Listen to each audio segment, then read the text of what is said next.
Hello and welcome to the Crooked Letter Sports Podcast, the show about Mississippi sports and the folks who play them. I'm Tyler Cleveland, joined as always by my co-host and dad, Rick Cleveland, Mississippi Today scribe. Dad, you have a good weekend? Pretty good. Good. Hot. Played golf. Played in the tournament. Yeah, good for you. Good for you. Hit it well. Couldn't putt. Same old story. Shocker. Yeah. I'm absolutely shocked. I had a big weekend in Chicago, which I want to talk a little bit about. But first, I want to set up today's show. We've got a very special guest, a good friend of both of ours, former Southern Miss and Meridian Community College head coach Scott Berry, who's recently been elected to the Mississippi Sports Hall of Fame 2025 class, set for the induction that first weekend in August. I think it's August 1st and 2nd.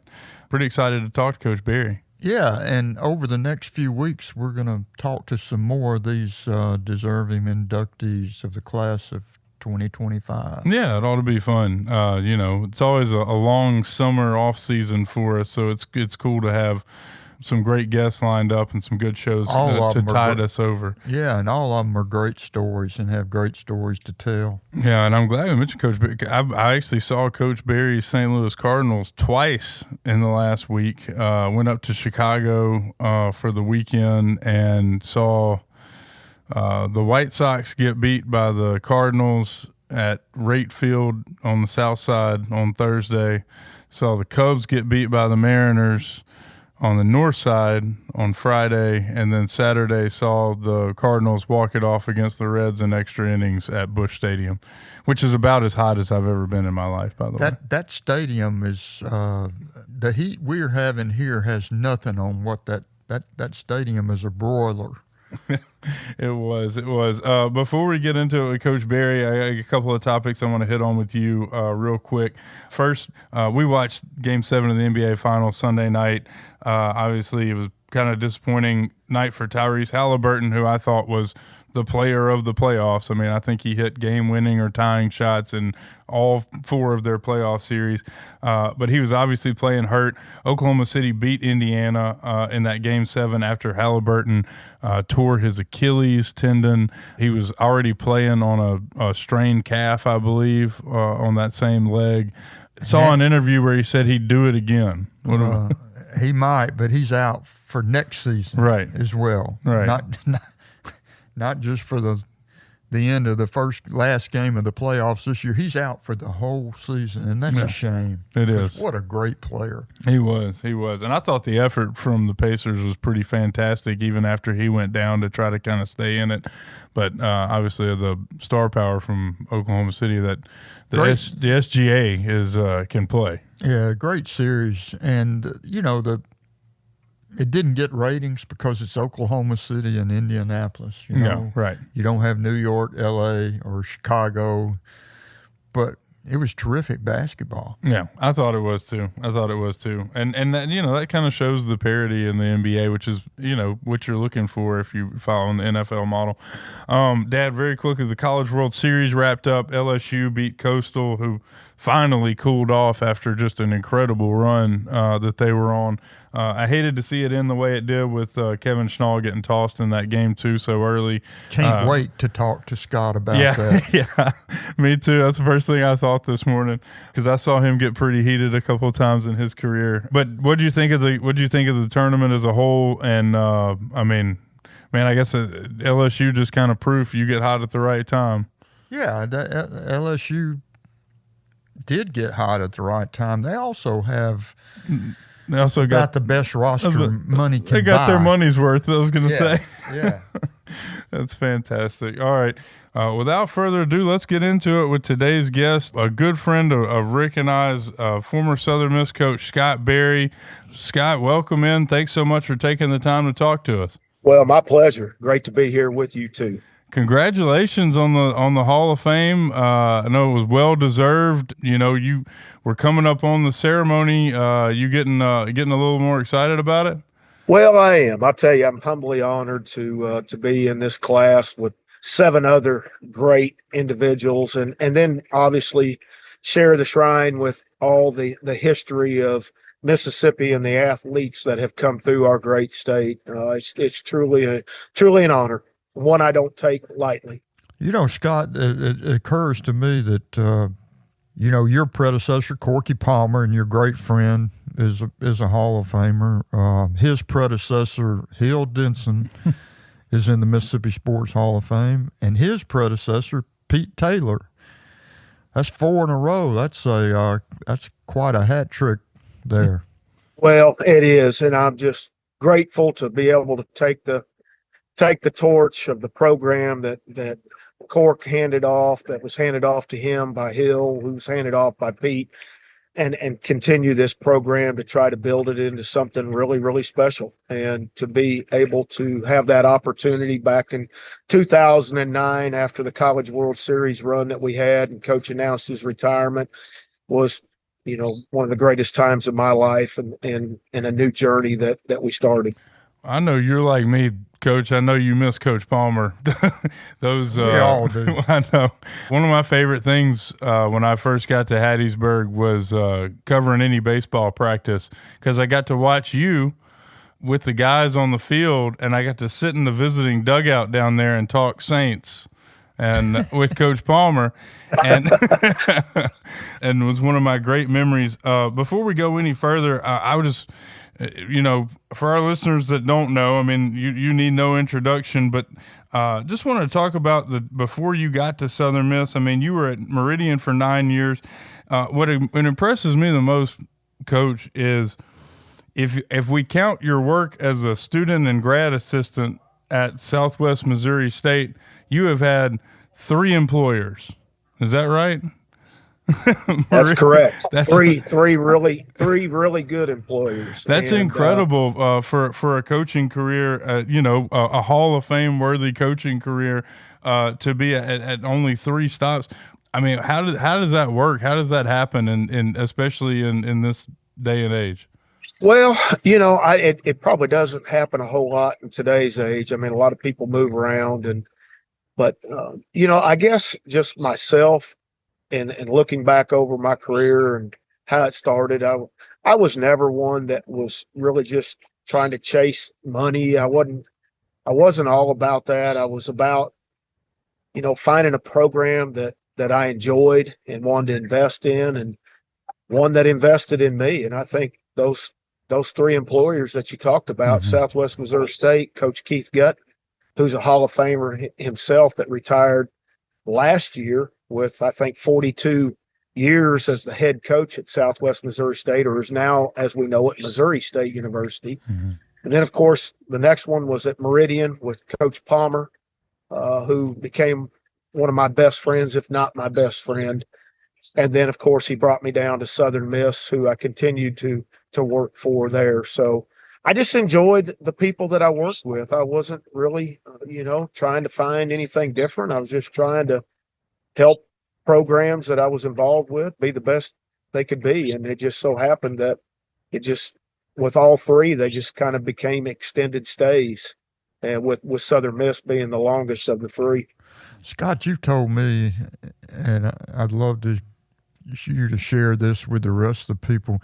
When you were at Missouri State or Southwest Missouri State, y'all had a road trip to Hattiesburg and Southern, right? Sure did. Tell us about it. 1990, my last year there, I was kind of at my point where I didn't really know what I was going to do. I couldn't go back. I felt like I couldn't go back to Southwest Missouri State. I'd been there for 6 years as a student assistant, then a graduate assistant, and then really just kind of a volunteer before volunteers were there. And I was just trying to hang on. But we made a road trip, a spring trip to Mississippi, and we played Jackson State, Nicholls State, and Southern Miss was a midweek game that we played. And of course, I knew Coach Denson, I knew Coach Doug Lambeth. At that time, that year, Doug had left Hill for 1 year to go with June Raines over at South Carolina, and then he came back with Hill in 91. But I just fell in love with Pete Taylor Park, Southern Miss, the community, everything about it. Hill was building the stadium at the time. It was under construction. There was no seats other than the 2 bleacher sections behind each dugout.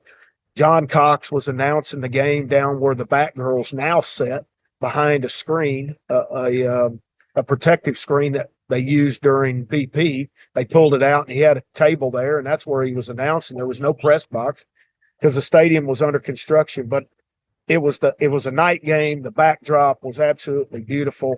Fell in love with the roost and everything about it. And I left that night saying to myself, if I ever have an opportunity to coach at the University of Southern Mississippi, I'm going to take that opportunity. And, lo and behold, 10 years later, I had that opportunity with Coach Palmer invited me after the Meridian stint for 10 years there to come with them in the summer of July of 2000. Boy, at Meridian, you had a bunch of, I think, what, eight future? I think nine future professional players just at Meridian Community College. We had a really good run. I'll tell you, the 10 years, of course, I joined Coach Palmer in 1990, July of 1990, and I left there in July of 2000. So the first 6 years were as his assistant, and then the next 4 years, I was the head coach. But during those 10 years, we really, really had some great players that put Meridian on the map. And honestly, one of, if not top program in the country. So very fortunate to be a part of something that was special and got built there at Meridian. So that makes you've been in Mississippi now for 35 years. 35 years. Hard to believe. Talk about the advancement of the sport of baseball, high school, junior college level during that time. Well, I knew it was a special state because when I came and interviewed with Coach Palmer that day in 1990, he told me, he said, boy, we're going to go watch a Legion game tonight. You're going to see some things you have never seen probably before. And I said, what's that? And he said, you're going to see some great players. So we went to John Moss Field, which is no longer there, and we watched the American Legion team out of Meridian. And I saw 4 guys throwing 90-plus that night. And I went back to Coach Gutton and the staff at Southwest Missouri State, and I said, I just saw something I can't believe. I said, I just saw 4 guys in one place, high school kids throwing 90-plus. Those 4 individuals were Jay Powell, Greg Kennedy, Kyle Kennedy, and Dennis Hobson. All went on to have professional careers, with Jay obviously having an outstanding major league career.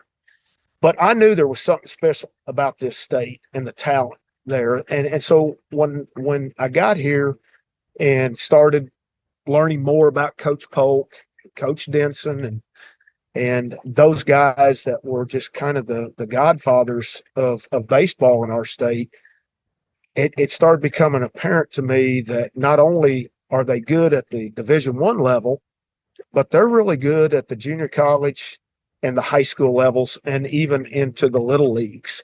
And the emphasis on baseball was just overwhelming. As I recruited the state in those early years, driving home from a game at night, every town you went through, you would see the lights on of a ballpark, and it was a little league park. And it didn't matter what time of the year. I mean, they were on. And as we continued to grow and we got better at Meridian, I think everybody around us got better. I think when there's a lead dog out there, he's going to make the other dogs stand up, and that's exactly what happened with our program at Meridian. You started to see the junior college level start getting better. You started seeing presidents start investing more in the programs. And of course, as we go into today's world, we see where college baseball is at an all-time high in viewer watching games. ESPN Plus has opened up a whole new dimension to our game, and finally you're seeing an emphasis put throughout every level of amateur baseball and to making it the best it can be. Did you when you got here, had you known Boo Ferris before? Did you get to know him after you came to Mississippi? I got to know Coach Ferris after I came to Mississippi. To be honest with you, I was really just kind of isolated, insulated, however you want, in the state of Missouri of what was in the Midwest, not necessarily what was in the Southeast. And so once I was a resident of Mississippi, certainly I started learning the history of everything about it at every levels. And I can't remember exactly the time that our relationship developed, Coach Ferris and myself, but it became a very strong one to where before every year he would call me and tell me that he was pulling for me. You know, he wanted to know that I was doing a great job and to keep doing it. And the one thing that was always neat with Coach Ferris and myself is that his birthday's December 5th, which is the same as my son's, Garen. So it was always easy to remember. So I'd always call Coach on his birthday and wish him happy birthday. And that was always special. So I remember one time Garen's 13-year-old all-star team, it was either 12 or 13, the state championship was Dixie Youth was in Cleveland. First time I'd been to Cleveland. And I think I had been in this state for 17 years. It'd been a long time. I'd never been to Cleveland. But so we made the trip up there and we got to spend 3-4 nights during that tournament. And I contacted Coach Ferris and he gave us a tour of the museum there at Delta State University. And what a special time it was. Of course, the young kids, they didn't appreciate it near as much as us grown-ups, knowing who he was and the impact that he had on our state and professional baseball and baseball as a whole. But that was one of the highlights, I feel like, during my 35 years here in the state of Mississippi, was to get to know one of the most true gentlemen that I've ever met, Coach Boo Ferris, and the time that he would take, not only with me, but other people in our state. Yeah, he's great. I always call him the great encourager. I mean, he always had an encouraging word for whoever he met, and he never forgot them either. You know, I have every note that he ever had sent me that wrote these notes to me, and it might be a clipping of something that we'd done well, but I have those in a box in there from him, and those are special. And I can still see that cursive writing. Oh, amazing. It was. And so really, really special memories. I've got 3 manila folders full of them. And I mean, I'd get a note from him on Tyler's birthday. Yeah. I mean, it was just an amazing man. Coach, one thing I want to ask you, I think you were 5-time Conference USA regular season champs, 4-time Conference USA tournament champs, 1 time won the Sun Belt, but you know, won 2 regionals at Southern Miss. What do you think your best team was while you were there? And what are some of the more memorable moments you had? Well, sometimes your best team isn't always the team that goes the farthest, right? In all honesty. And certainly I know as an assistant, 2003 team was really, really good. That's the year that we won the regular season and the conference tournament. We hosted our first regional at Southern Miss. All things that we had done for the first time ever. And, you know, I always look at that year as a learning experience. And I told this story the other day to Chris Curry, who's Arkansas Little Rock's coach, who played for me at Meridian in 97 and 98 before he went to the Baton Rouge Regional this year. I said, don't take it for granted. You know, I know you've checked this box for the first time, but history has taught me that you cannot let yourself be satisfied for accomplishing something that has never been done. You have to take advantage of that opportunity, what you've done, and make it better. And I think that's what happened in 2003 with that team, which is, I think, and Cork would probably say that, you know, 2009 team went to Omaha. I get it, but probably the best team that we had on paper was that 2003 team. But we just kind of took it for granted. You look back when it was over and you go, man, were we just satisfied with hosting a regional? Baylor beat us. They came as the number 1 seed, and they beat us on that championship day to go ahead and advance. But that was probably one of the teams that I feel like was the best. The 17 team, where we got beat by Mississippi State at Pete Taylor Park when we hosted that regional, was a really, really good team. So, but, you know, if you look at the records, obviously the 09 team will go down today as the best team that played just because they advanced the farthest. And truth be known, we got hot late. It was a talented team, but we didn't play like that the whole year. We got hot at the right time and remained hot, and it bred a sense of confidence in all of us that is so powerful when you believe you cannot get beat. And that's kind of what Coastal Carolina showed us this year. They just got to a point where they just felt like they couldn't get beat. And that's how we were in 09. And we kind of we didn't have a good game against Texas. Obviously, we played well, but we got to the middle innings and kind of ran in, shot ourselves in the foot. Just couldn't throw strikes. And Texas was able to come back and beat us in that first game, put us in the losers bracket. You telling us? I think Rick and I were both sitting in the press box. I think I had my head between my knees there in that ninth inning. But the whole story of Corky announcing them, with a month left in the regular season that he was stepping down, and that just almost coincided with the team getting hot. I mean, it was a storybook thing, and then you had Texas, 6-4 in the eighth inning or something like that. Yeah. Rick, I can remember the day that he said, "Come on." He said, "Come on, boy, walk with me. I need to tell you something." And we walked down under the stadium, and we got to the curve where is now our weight room behind the third base dugout. But it was just it was just dirt back there then. But we were on the concrete sidewalk, and he said, "I just want you to know," he said, "this is it." I said, "What do you mean this is it?" He said, "I'm done after this year." He said, "I just feel it. I'm going to retire. I'm going to go tell the administration." He said, "I'm going to do everything I can to help you get this job. But I wanted you to know first that this is going to be it."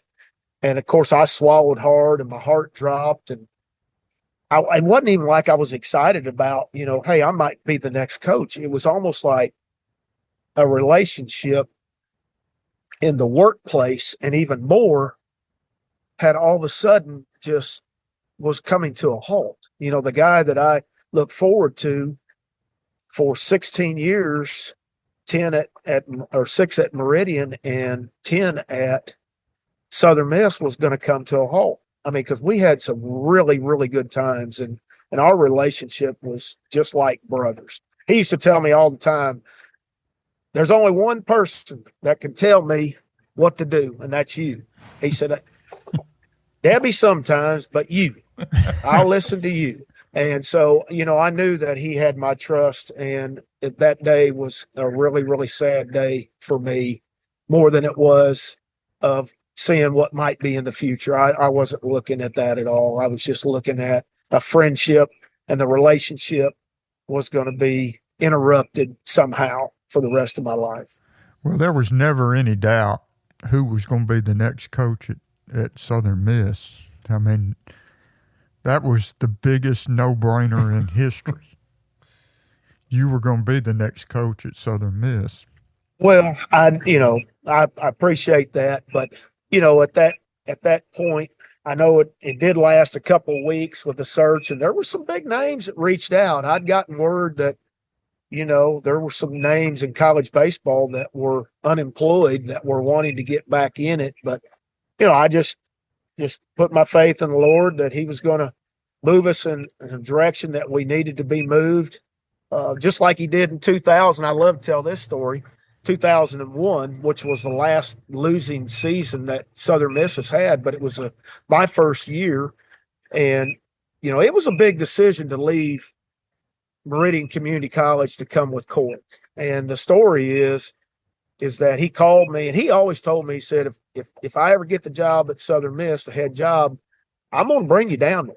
And of course I listened to it and didn't think much about it. We had it rolling at Meridian. 2000, we went to the World Series and Grand Junction for the 5th time in the 10 years I'd been there. 3 times as an assistant with Cork, and then two of the 4 years that I was the head coach. So we had it going really good. But he said, if I can match what you're getting paid at Meridian, will you come? And I said, well, I mean, yeah. He said, well, I'm going in and I'm fighting for it. So he called me a couple of days later and he said, all right, boy, I got it. And I said, you did? You coming? And I said, oh man. And Laura, my wife, and I had talked about it, and she was all in. She, whatever you want to do, I'll do whatever you want to do.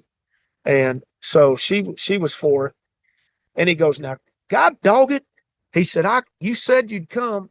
He said, what if I give you all the free chewing tobacco you can get? And I said, free chewing tobacco? And he goes, yeah, I got a guy that gives me free chewing tobacco. He said, you won't have to pay for chewing tobacco again. Well, at the time, Red Man was about $3.50 a pouch. And it was, it kept going up like everything else.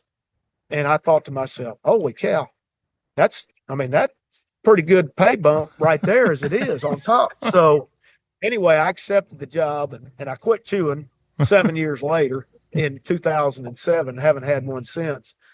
But in 2001, we had that losing season. And about a month left in the season, he comes in, he's dropping his head and he's shaking it. And I said, what's wrong with you? He goes, I ain't good, boy. I ain't good. I said, what are you talking about?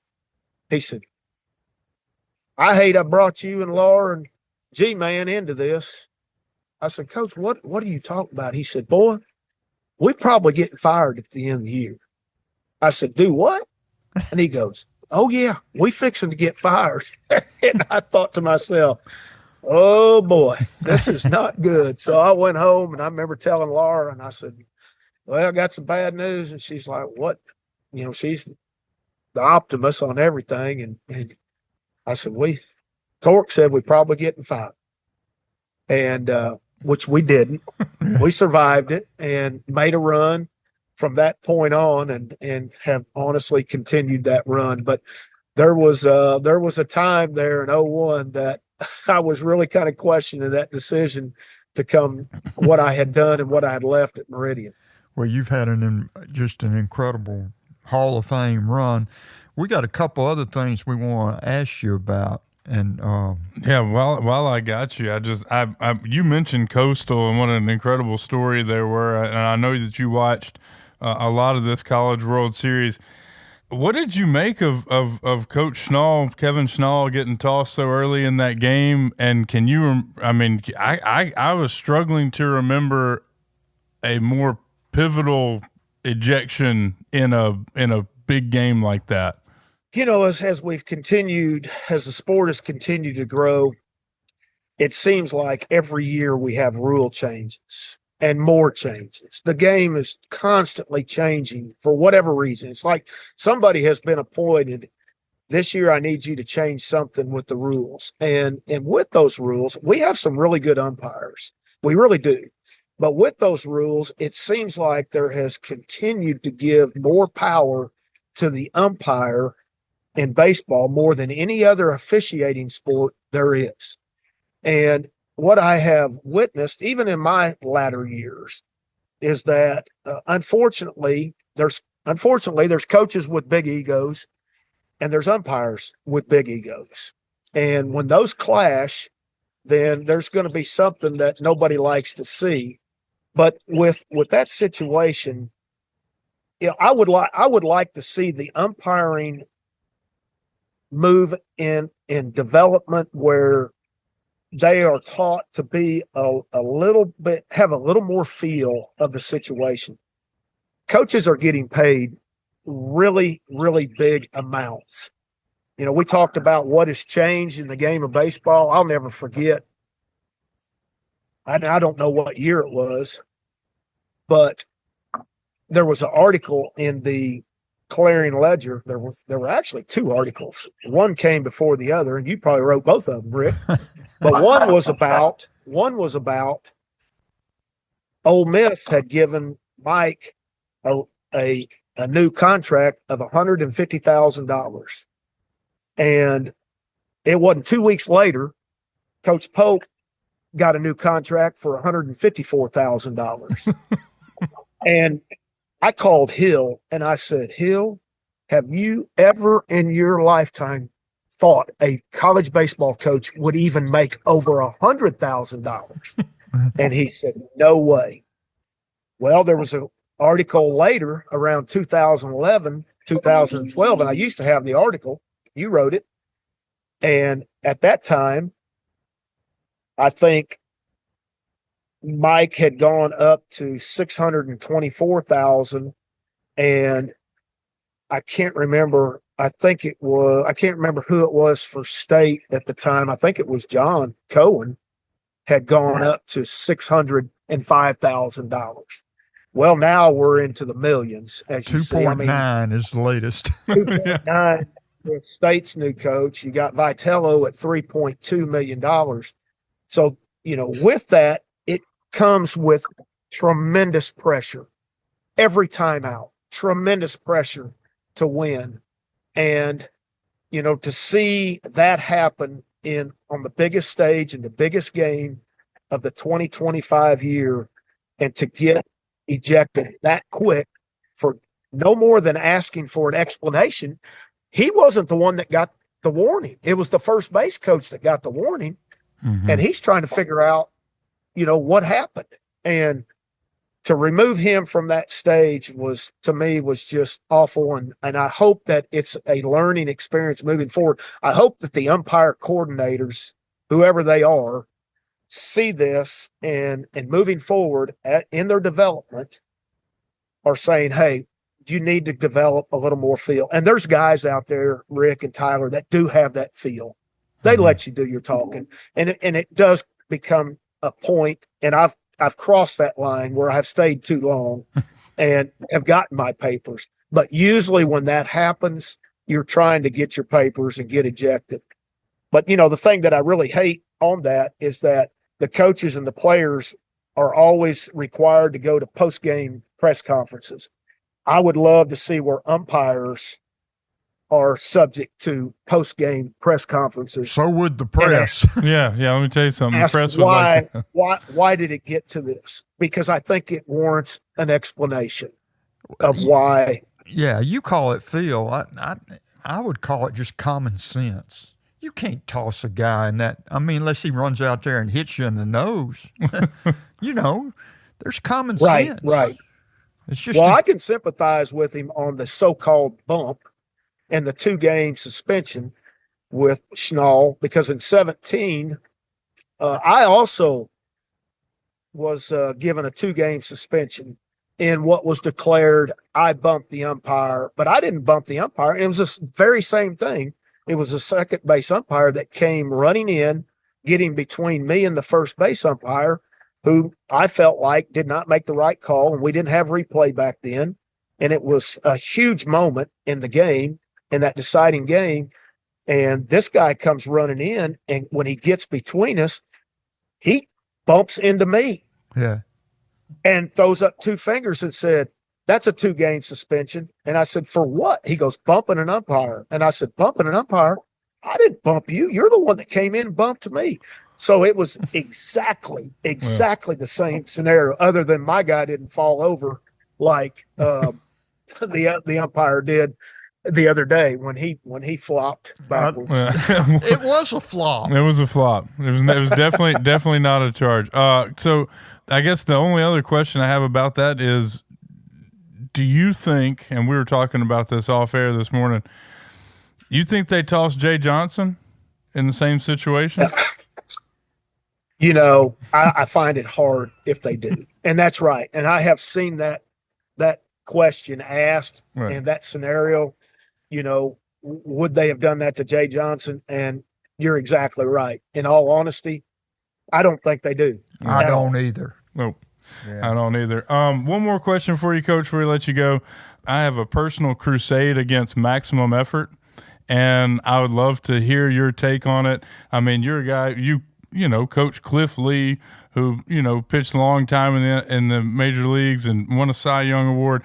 And it seems like the change in pitching, some of my favorite players keep ending up on a shelf because of this. It drives me crazy. How much was that still? Obviously that started while you were still coaching. So how much of that did you use, and what's your take on it? Well, back in the day, everybody wanted to know how to increase arm strength. Like I said, back in 1990, I watched 4 guys throw 90. I mean, you never saw that. Literally, the only place you saw that was in the big leagues. And if you saw it on the high school level, that guy was not going to college. It didn't seem like. So, people would say, well, how do you build arm strength? And forever it was, you got a long toss. You got a long toss. Well, as things evolve and technology gets better and we break down, the anatomy of the body and what moves it, kinesiology, everything that goes into the science part, drive lines invented, you start seeing all this velocity improvement programs coming out. And it wasn't always about velocity for me. It was always about control. Certainly you loved to get that guy that had tremendous arm strength. Yeah, that helps. But I can tell you to this day, the success of our recent success at the University of Southern Mississippi is when we made a decision a few years back to not just go recruit arm strength, but to recruit individuals that could throw strikes, because it has been proven through the different improvement programs, velocity improvement programs, you can now increase velocity. You're seeing guys tick up their velocity 3, 4, even more than that miles per hour.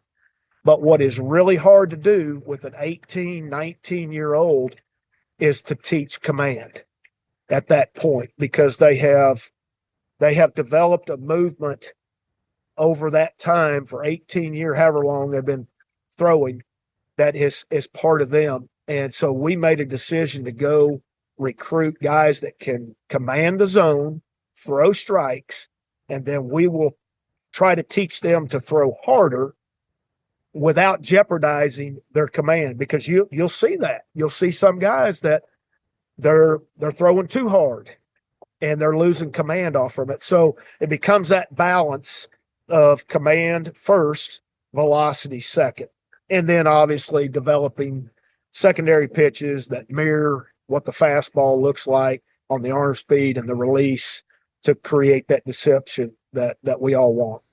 Well, Coach, that's about all the time we got. Thank you so much again for joining us. We're really looking forward to the Hall of Fame weekend. Of course, we got the Drawdown of Champions that Friday night. The Meet the Inductees during the day, Saturday, August 2nd at the Mississippi Sports Hall of Fame. And everything wraps up with the banquet Saturday night at the Clyde Muse Center at Hines Community College in Rankin. I'm looking forward to seeing you, Coach. Congratulations again. Well, thank you very much. And I know myself and everybody else that's going in this class, we haven't achieved where we are and what we've done by ourselves. Nobody has. And we owe that to a lot of people that have given a big part of their life into making our life better. And I don't take that for granted. So humbly honored to be inducted in this class. And I go in thanking a lot of people that have helped me get where I am today, and appreciate you too and what you're doing and bringing the history and sports to our great state of Mississippi. Scott, thanks a lot, buddy. Take care. Thank you, guys. Special thanks again to Coach Berry for joining us. Always a class act. Yeah, I tell you, Scott's not only a Hall of Fame coach, but a Hall of Fame individual. Man, you should write Hallmark cards. Well, I could. I could write a bunch of them about him. You probably would have made more money than doing that as a sports writer. There's no question about it. That's all the time we got this week. Dad, you got anything you're looking forward to this weekend? Some downtime, maybe. Yeah, I hope the Braves stay hot. We're catching. The eternal optimist is in the house. It's fun to watch them beat the Mets. That's right. Y'all be safe out there. We'll see you at the same time next week.